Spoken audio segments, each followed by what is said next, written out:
Advice for loving an addict, my sister, it breaks my heart watching her. I'm so sorry that you're going through. If it's one thing I always say, it's just as hard loving an addict as it is being one, because it is. You know, I've been on both sides, and it's just not easy. And you know, of course you want to try to not enable them. It's like one of the first things, but sometimes that's just really hard. I know not enabling is a lot easier said than done. I'm guilty as hell of sending my mom money, because there's a lot of times I'd rather her be safe in a hotel room than on the street or in the car somewhere. But that was just me.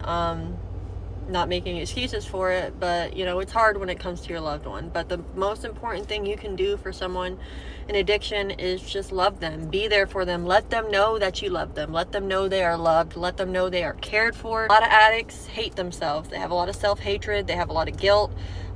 They don't feel worthy, they don't feel loved, and no matter how many times you tell them that, they just don't feel it. You got to let them know that they're loved and that they're cared for until they're able to learn to love and care for themselves. I know every situation's different. I know sometimes it's too dangerous to remain in contact, and sometimes you're just going to have to love them from a distance, but just let them know that they're loved and cared for. Sometimes I think turning your back on them completely just puts another nail in their coffin, because then they feel less cared for than they already did. Back in August, when I saw my mother, I thought it would be the last time I seen her, and that I should just write her off and just save myself the pain and be done. But then weeks later, she reached out for my help, and ever since, she's been living with me, and now we'll have 8 months sober this month. So please don't ever lose hope, and don't give up on her. There's always hope for a miracle. Also, another thing, I know a lot of people want to be able to help their loved ones out without feeling like they're enabling them, and I don't know you or your sister's situation, so I'm just going to name some things that I did to help my mom, or you know, things that can be done.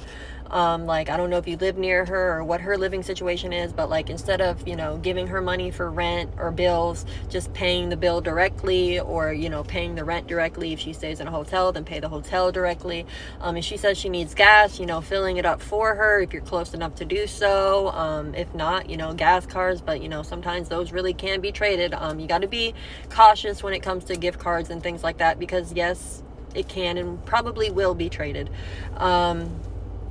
Also, there's all these delivery apps now where you can get, you know, food, essentials, whatever delivered to you. You can always do that if she needs something. That way, you know, you can help her out still financially without feeling like, you know, or worrying about enabling her. I know when my mom was in detox, she ended up moved to the hospital because she was so sick, and she was threatening to leave the whole time. The only way I kept her ass in there was ordering her food. But hey, it worked. It kept her there. You know, there's just other things we can do to try to help them without feeling like, you know, we're handing them money straight for their habit. So if you have any questions or anything, just let me know, and I'm here for you.